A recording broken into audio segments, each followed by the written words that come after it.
Hey y'all, welcome to my channel. Oops, give me 1 second.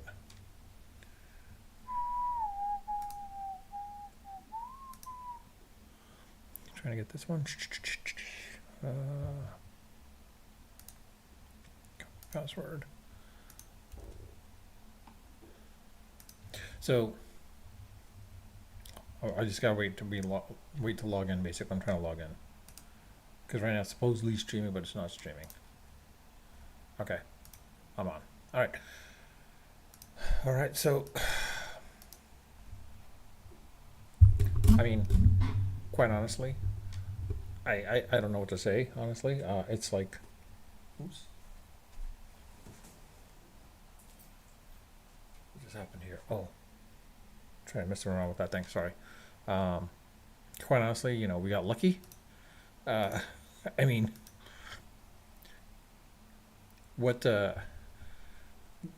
Peterson was able to get to the seventh inning practically, but the fact is, giving him 4 runs when the Mets were fortunate to get 5 runs.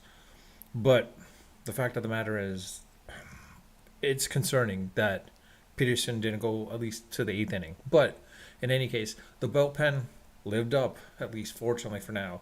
Diaz, yes, it was a little bit of a crazy aspect with what Diaz was about to do, or Diaz did, loading the bases and whatnot, with no outs.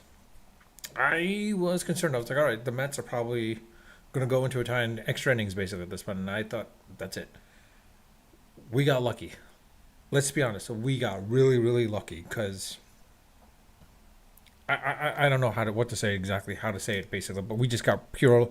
It was by pure luck more than anything else. Just trying to look at the standings now. Because after the Mets win, I think the Giants are the remaining team. Now that they've extended the lead against the Reds by 6 games, I mean, now it's the Diamondbacks, Reds, Cardinals, and Giants. Giants, sadly, I thought they were out of it. I was afraid in the beginning of the season. I thought this was the team the Mets were going to have to compete with. Turns out, it is. I thought, after their trades, basically they were giving up for the season, but apparently they're doing well. And I don't want to say one of the catalysts for the Giants' sudden win is because of Gilbert, but I guess his infectious nature is spreading throughout. As a rookie, it's spreading out throughout the rest of the team as well too, and they're just having fun, which is what I think the Mets. This is what it was last year basically. When the Mets were having fun, they were winning, and they were not trying to force things. So I think in this situation, the Mets have got to keep ahead of or stay on pace to stay ahead of not only now the Giants but the Diamondbacks as well as the Cardinals. Now the Diamondbacks are notoriously known to have like a really hot, month, and then all of a sudden, like they just get into the playoffs. Whereas the Mets, I think they're, practically tied. They're maybe a half game behind the Padres for the second seed in the wild card. I think they're what about 5? Yeah, 5 games behind the Cubs for the top wild card.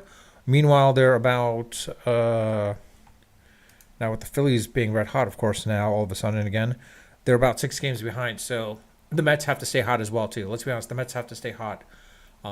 It's just impressive how things are going for the Mets. Well, not impressive, but lucky how the things are going for the Mets. Now we're seeing Sprout probably it's most likely actually is being called up to pitch on Sunday's game. I'm hoping he does really well. Only time will tell about that because we'll have to wait and see. We'll have to see Tong as well too, how he does against the Reds tomorrow, because he was playing against the Marlins. Now granted, it was the Marlins that was a red hot team. He didn't go past 6 innings, but he was able to get the win. The fact of the matter that the Mets had to go into the bullpen today, we're gonna have to see what happens tomorrow. I'm hoping Tong can go for like a full 7 to 8 innings. Time will tell with that. Helsley, that turns out to be a bust. Rogers hopefully does really well. He's been, kind of, I don't want to say mediocre, but mid. And I know it's not a Gen Alpha or Gen Z thing I'm trying to bring up, but more of like mid-level type of thing. Like when it comes to his play level basically. I mean, it's not what the Mets traded for, but I mean, we needed bullpen help. I'm hoping with Sprout coming onto the as a starter and he does really well as Tong. Maybe they shift Manea or Holmes, whichever ones. But I'm thinking mostly Manea to the bullpen. I'm hoping in this situation Senga's really willing to go to the minors and like let it go, or to Mets allowed to put him on the injured list somehow. I don't know, because Senga's got to work himself back. I think he needs a full year, a full off season to basically recoup from what happened, because I don't think he's ever recovered from their injury since. Similar to Monet as well too. They were both red hot, and then they both get injured, and then this is what happens. Well, Monet was always injured from the beginning, so let's only time will tell with Manea. I mean, he's doing what, at least 2 to 3 innings, which is good. So that might be good enough for the Mets as a long-term reliever for now, especially if they make the playoffs. With Senga, I hate to say this, but like if Sprout doesn't do well on Sunday, all right, then maybe shift and put Manea back in the starting rotation. Sprout is a reliever. I don't know, because we're at a crossroads right now where we have to start winning, because the Giants are hot. The Cardinals are trying to become hot as well too. The Diamondbacks are going to become hot as well. Let me see. Yeah, our Diamondbacks. Yeah, they are on a winning streak as well too. Let's quite honestly, Cardinals are on a winning streak. Reds are not on a winning streak, while the Phillies are practically on a winning streak. So the Mets have to go on a winning streak themselves as well too, quite honestly, and have to start winning more games to stay ahead at least and have at least that last wild card spot, or at least the second wild card spot. Chances are Padres are going to start winning again, so it's only a matter of time before the Mets have to play against either the who would it be? They would be against, not against the Brewers. Would it be the Dodgers, or would it be the? Yeah, most likely have to. Oh, jeez, Louise, They might have to play the Dodgers. Sadly, that's a sad state that we're at. But yeah, if the Mets don't get the last wild card spot, they might have to play the Dodgers first, which is going to be a problem in and of itself. But in any case, any situation. I mean, I think that's what it was. Or do the Mets play against the second seed in the wild card, which would be the Padres, and then from there they would have to then, yeah, that's right, they would have to play the second seed with the Padres. So it'd be the Mets and Padres first, and then from there, then the Padres. After the Padres, then it would be the Dodgers.